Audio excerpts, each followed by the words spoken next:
prioritize on their area of development and the focus again on infrastructure there and so on. So it's not just our budget, but every budget of every state needs to have that cushion. So that has been the top of our priority. So can I say that 2021 budget was about survival, given that we were hit by COVID?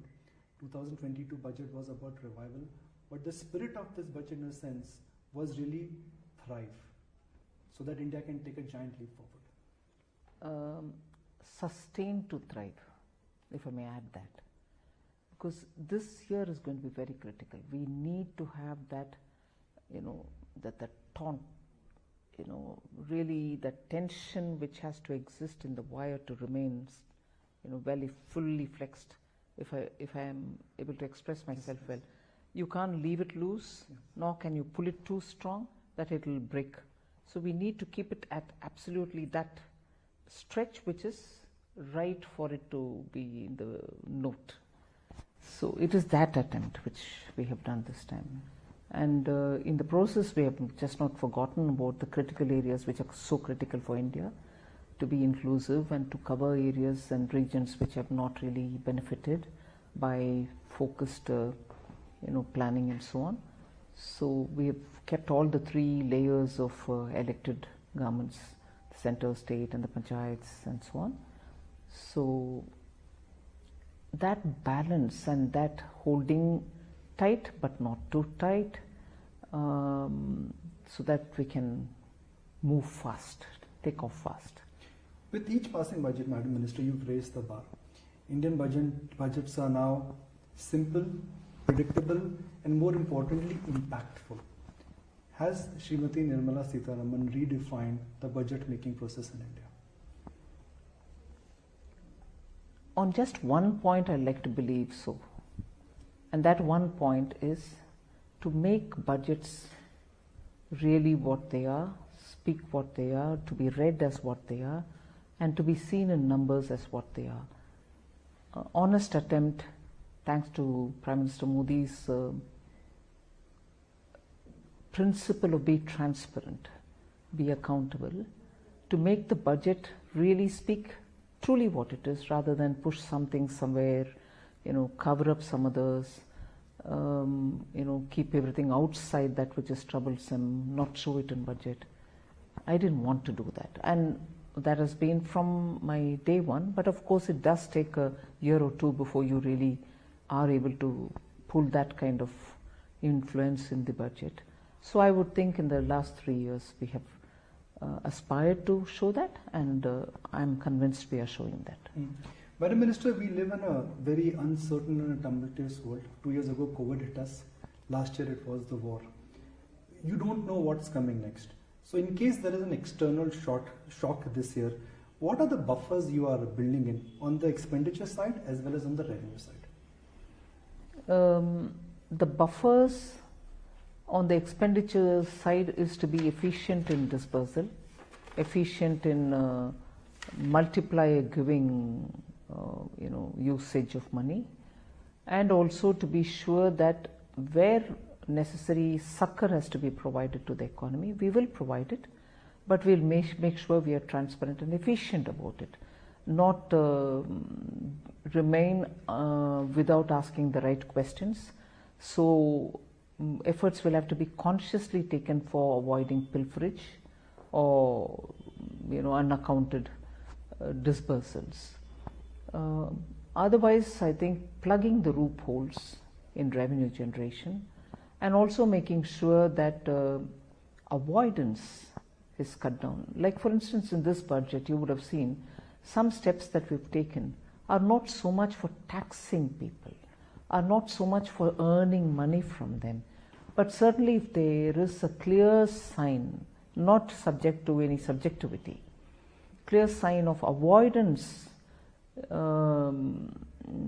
in the name of using the provisions and exemptions given, and if it is apparent that it is not for really the purpose for which it is meant, but it is a way of investing and earning, we have put our finger on that.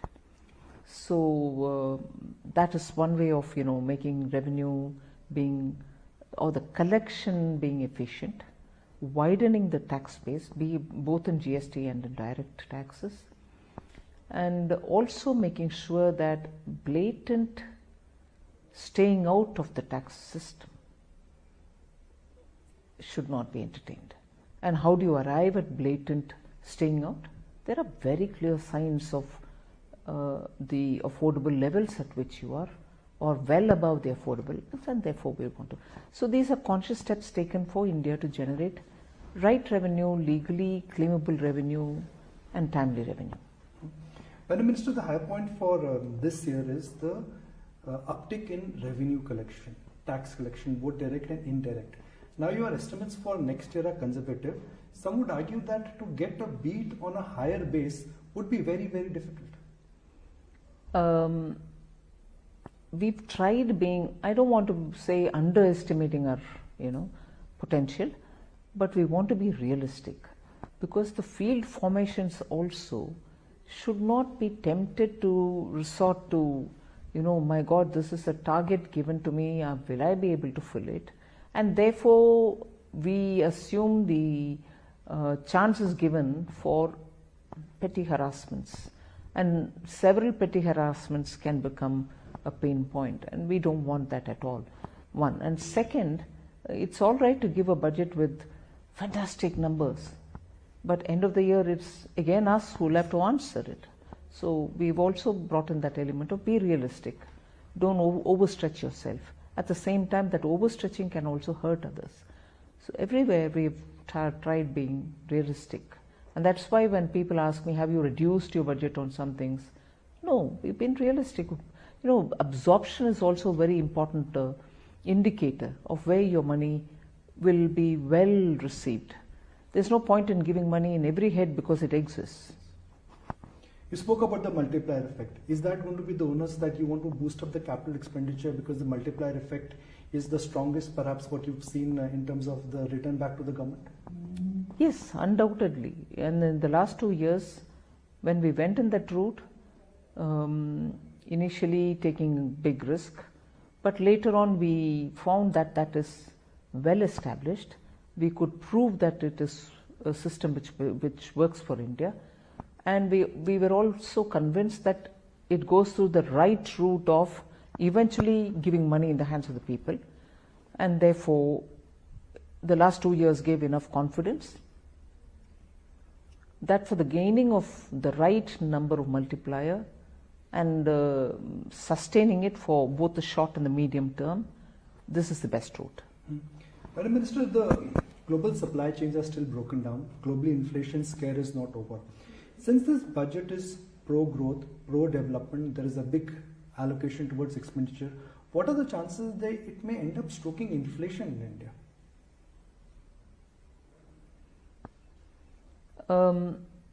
May not be a comprehensive answer. But I think in India, capital expenditure leading to inflation is probably tenuous an argument than speculating on the external. External in the last few years, every speculation has been proven right. Whereas when you look at expenditure on capital assets, expenditure per se is not money flushing into the system.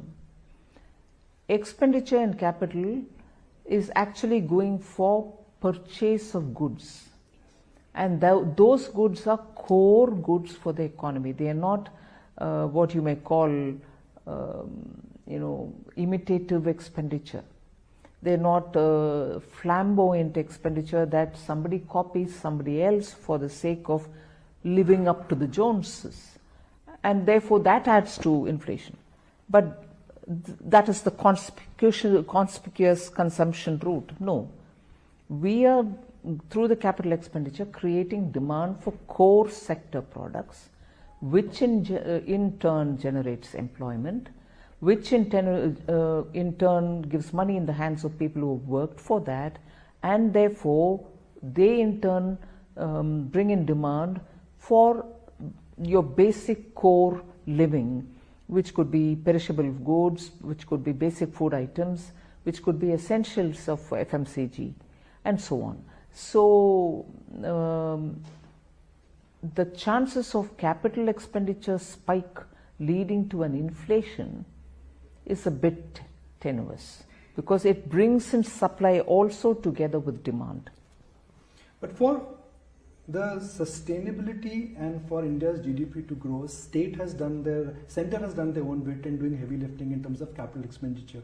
States perhaps Actually, have a lot to catch I'm up. actually going to interrupt you to say, if center is also moving fast and in a very high scaled level, states have shown very good appetite for consumption, capital expenditure, and they are receiving the amounts given very well.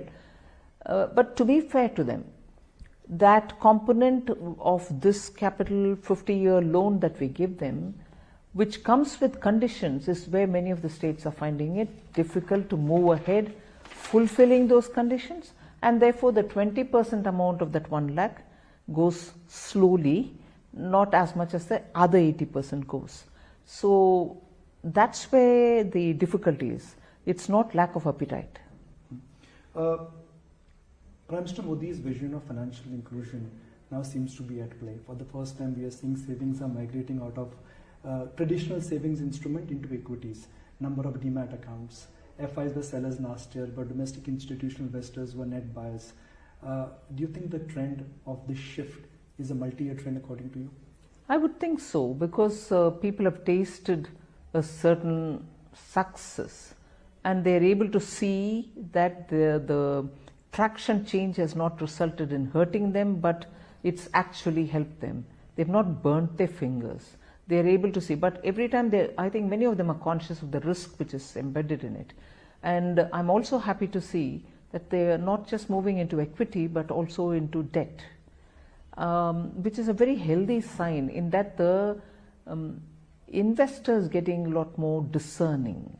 He's not just behaving like a small saving person who's averse to risk, whereas here you're able to see that they're able to take that element of risk and taste the success. It will sustain. And financial inclusion is one of the sub-issues you mentioned in your budget as well. Absolutely. So, Madam Minister, the fact that there was no change in the capital gain structure this time, can we assume that this is some kind of an endorsement by the government that equity will get a preferential treatment, given that the equity culture in India is very nascent and the nature of equity is volatile, that it will get a preferential treatment?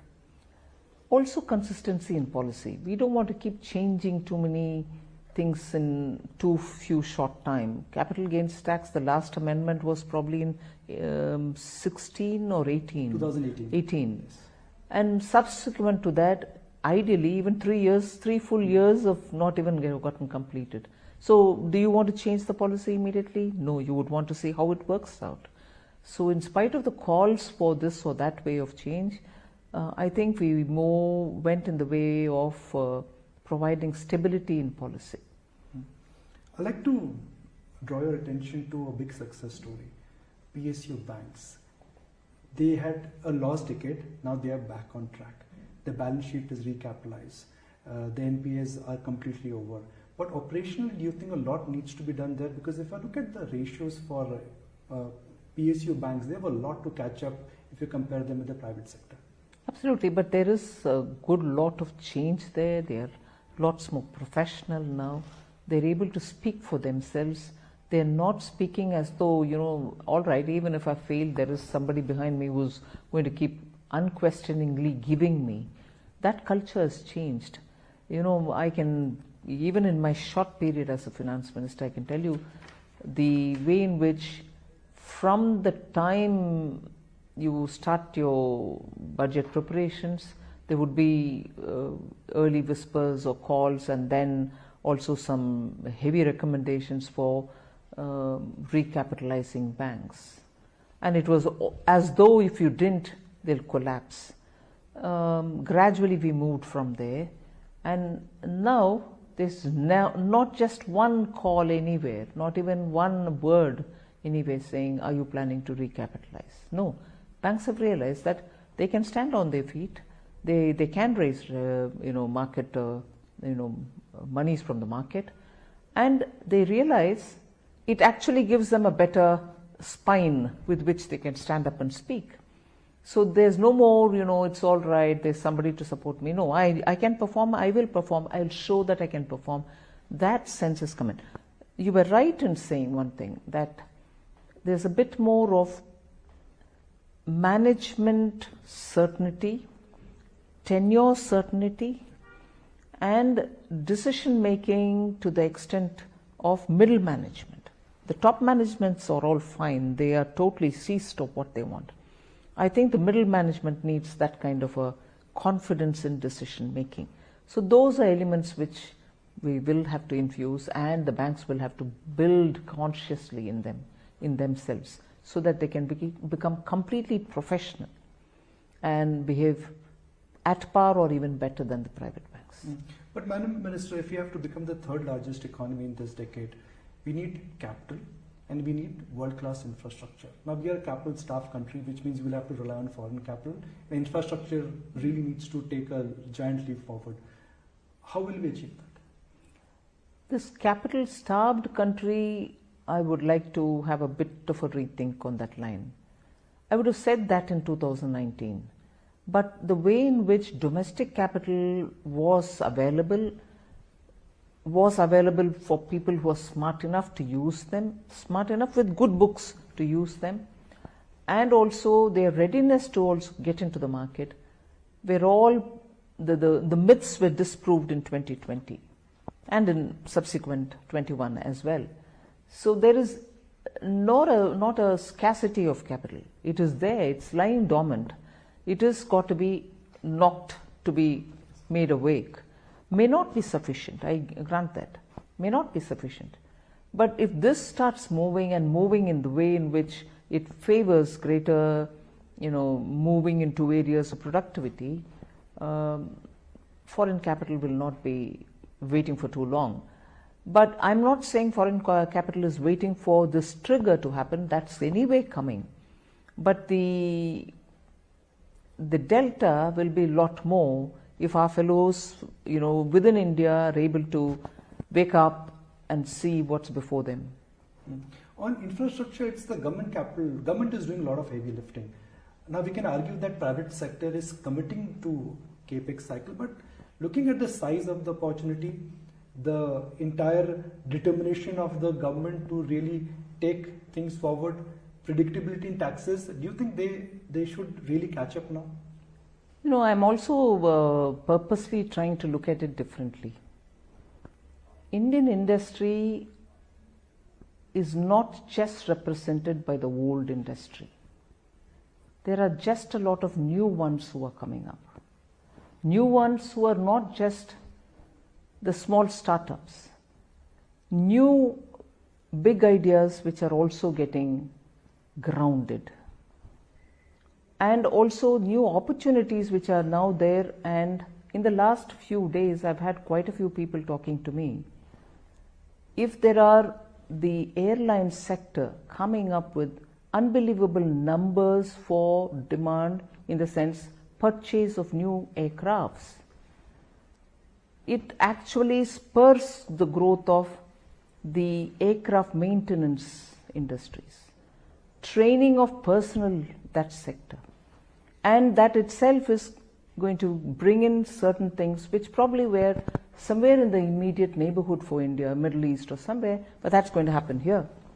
And thankfully as a government, almost in anticipation, but did we anticipate is a different story, but almost in anticipation, policy facilitation happened for MROs, aircraft trainers, maintenance for other equipments which are required for MROs and so on. So if that's already happened, industry is that as well. Industry also is the sunrise area, where you're not even able to count what is getting added every 2 days in terms of the renewable energy capacities. We tend to look at the old industries and say, are they investing, are they bringing in more? We don't seem to look at this one. This is going at a pace in which no country in the world is able to do it, match it. Similarly are the chips and so on. So the long and short of it is, Where it is happening, we are not looking. Where we are used to, we are asking, saying, are you doing, are you doing? And they are, I'm not even blaming them. In fact, I want to understand them from the conversations that I've had. It's not just investing for additional capacity. They are now tempted to see how technology can make their capacity and also production on a different plank altogether. So their investment now is not just for just increasing the capacity or bringing a new plant, but also to bring in new technology and very differently produce from how they are doing it now. So these are going to be layered and complex decisions. It's not just putting that money that they've benefited from the reduction in corporate tax into something. It's also saying, is that something I need for producing the same product? I take the example of steel. It won't be a big deal for setting up another plant. But today the market, whether it is in Europe or anywhere else, the market is demanding from you green steel. So won't you have to think about bringing that technology which will give you production capabilities for green steel? It's just not an additional plant, it's a totally new plant of a new technology for the same product, but not really the same product, a calibratedly different product. So investment story of India is today a completely different story. We have all become so habituated to look at one set, we're not looking at other, that's happening and happening in a big way.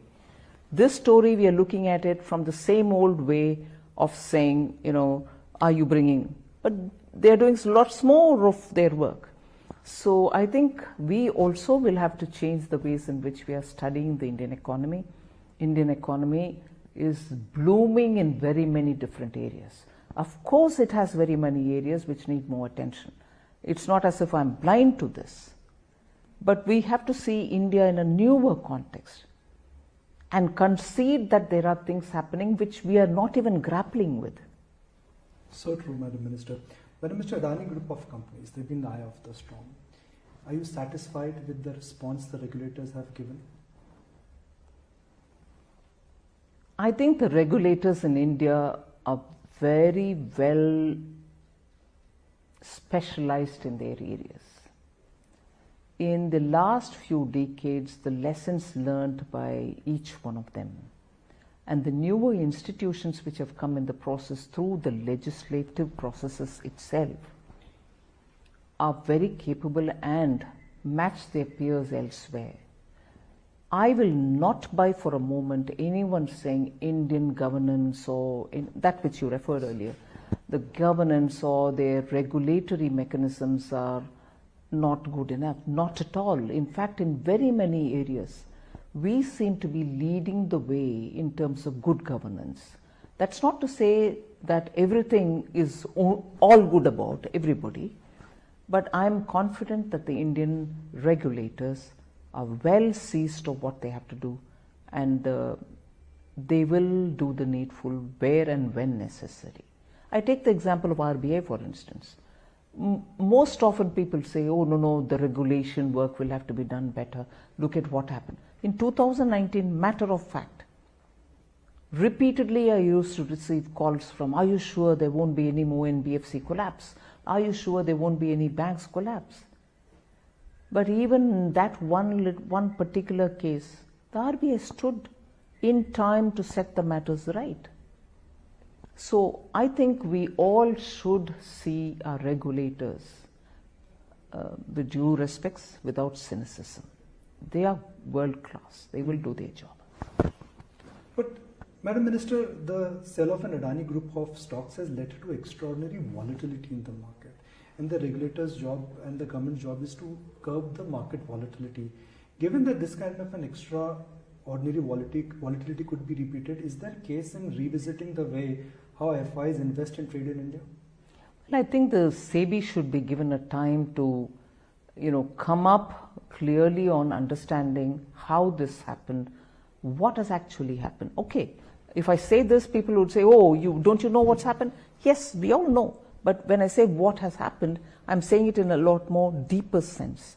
I think it's now time for them to get a comprehensive picture, and I'm sure they would do it, and then maybe address issues that you're raising. The government is very keen to push the new tax regime. Is there anecdotal data which the government has which indicates that if you take the exemptions out of the total tax system, it will stop revenue leakage? Because that is something which you referred to at the beginning of our interaction, that the government is consciously working towards plugging revenue leakage. No, the new tax regime was brought in more because we want a simplified tax regime. And a simplified tax regime with, let's say, a bit of a favorable tax slabs. Are you trying to close all the exemptions given? No. Those exemptions will last as long as people have availed of it, as long as there are people availing of it. But it's also in the interest of all of us to have the new regime, which has been, in the sense, simplified and with reasonable tax rates, has been a recommendation of very many committees. So the new regime will have to be made attractive enough for people to move there. And at this stage, we are more looking at people in the middle class who need that kind of a simplified, reasonable rate of tax regime. That's why we have to make that attractive. But it is not being made attractive at the cost of the old regime. That's available. Those who want to be there can very well be there. So in future budgets, will there be more incentive given to the new tax regime? We'll have to see as we go. But we expect a good number to move now into this. Madam Minister, we are coming off a period where inflation was structurally low. Interest rates globally and locally were structurally low. Now inflation has inched higher and interest rates have inched higher.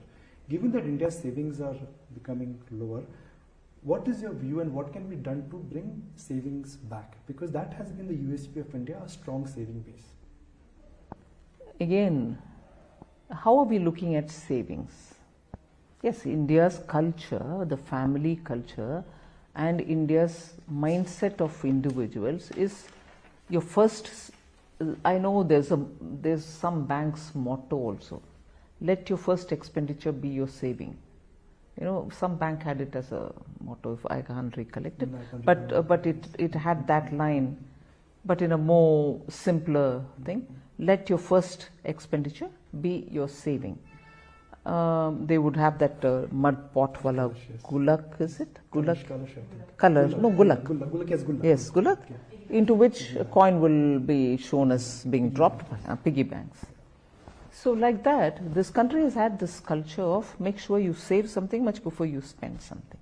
But today the saving, like the way we've spoken, retail investment in markets, is very clearly not just the gulak but also looking at the market. So if the saving in the old-fashioned small savings is coming down, it's necessary for us to see where else it's going. So we need to encourage both. That's my feeling. If I look at the shape of developed economies, their fiscal deficits are bloating. For India, fiscal deficit is coming down. Are you surprised, or I would actually say shocked, that India's ratings have not been changed? Not shocked, but I think that is the way the world works, ironically and sadly. These are things which we are constantly discussing with, let's say, the rating agencies, let's say the investor community. But it is going to be some time for, those institutions which have become the purveyors of countries and their financial health and the fiscal governance to be logical, to be data driven, and to be answerable. So it is going to be some time before the emerging markets can speak with confidence to those who are the purveyors, and they can be obstinate. Just a fine print clarification, Madam Minister. The focus of this year's budget is digital, and in this budget, the ambit of angel tax has been extended to NRIs. How does this change in terms of valuation? Will it come under FEMA or will it come under IT Act?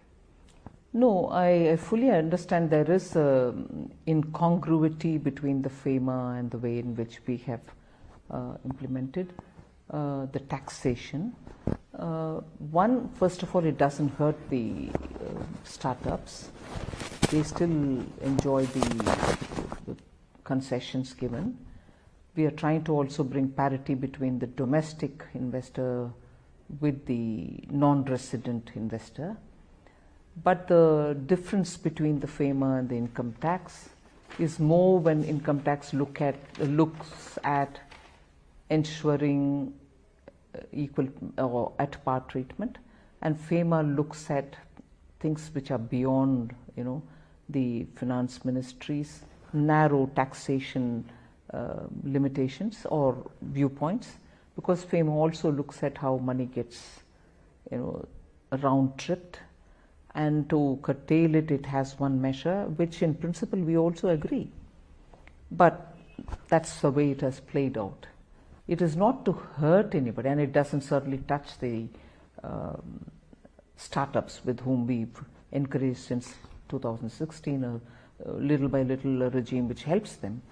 But there is definitely enough anecdotal evidence to say how it can be gamed. Thanks to the efforts of the current administration, the Indian rupee trade has started. It started with Russia, now it has moved to some African countries, even Southeast Asian countries. Do you see this gaining traction? Because that changes. Of course, there is a lot of interest.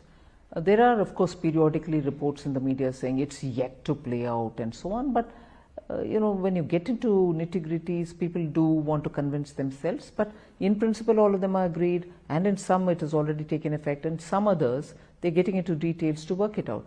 But I think the framework has been well received, and there is a lot of interest for people to, or countries to get onto that board. Iran is one other you've missed out on, say. Yes. So that process has started. Yes. Madam Minister, you've always said that budget is not the only forum on which reforms are done, and we've seen the administration has taken out series of reforms outside the budget.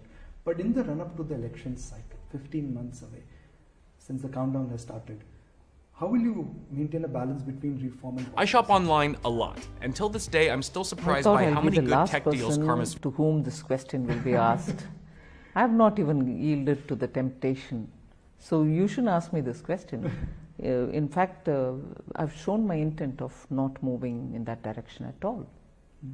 So, Madam Minister, the fear of freebies is unfortunately coming back, whether it is the old pension scheme or what is essentially happening to the state of Punjab, free electricity.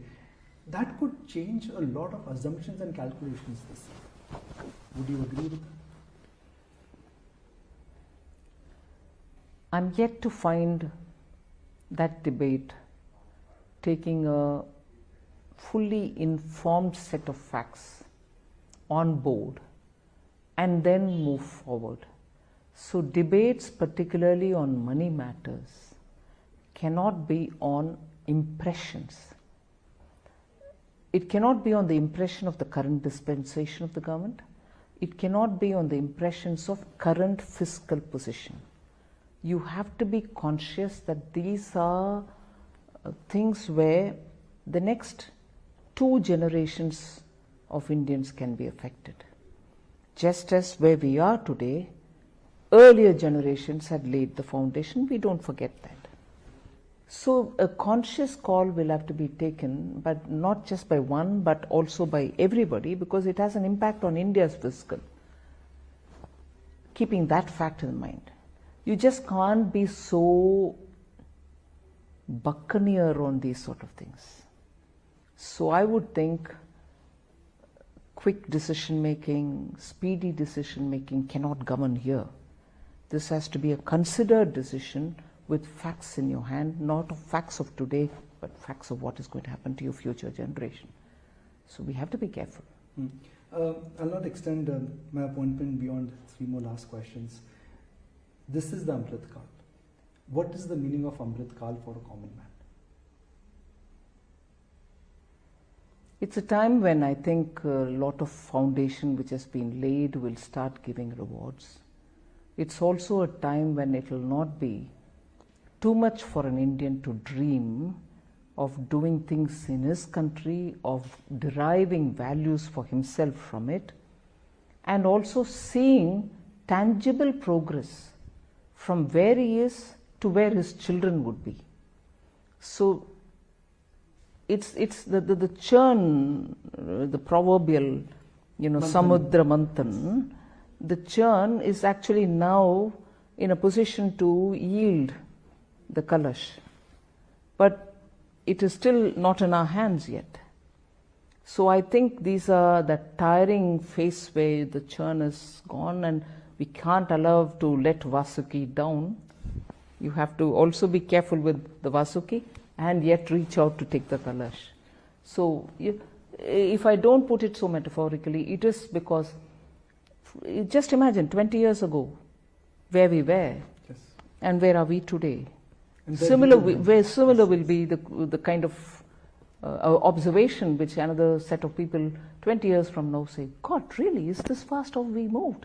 And have we reached here? That's what is going to happen now, and that's what I would want every Indian to realize. It is this traction that we are gaining. Each one of us will have to be in it and not outside of it. Madam Minister, you were the external minister, after that the defense minister, and now you're stint at the finance ministry. Which stint have you enjoyed the most? Very difficult to say. Each one had its own charm and of course challenges.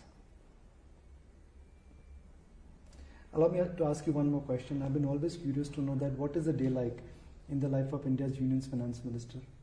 What motivates her? What inspires her? But I admire Indians. What have they not gone through between 2020 and now? We speak about freedom movement and the sacrifices made then. We've read about it. In my days as a child, there were some family members who were in their capacity involved. So we've heard it all. It was very motivating. But now I have one more set of stories of Indians who before me have struggled and come out with such great resilience. I just cannot but get motivated by seeing that. Honestly, amazing what they have gone through and how they've come out of it and how we appear to the world today. Just such a beautiful story. Of course, it had a lot of suffering. That motivates me. Madam Minister, from where we were 3 years ago in terms of struggling with survival, then the economy revived, and now we have taken a sustainable leap forward. So thank you so very much, and once again, thank you very much for accommodating this interview request. You're welcome, and thank you to all the viewers of your program. Thank you, ma'am. Thank you very much. It went up very well. Thank you very much for your time. Thank you very much, and thanks to all.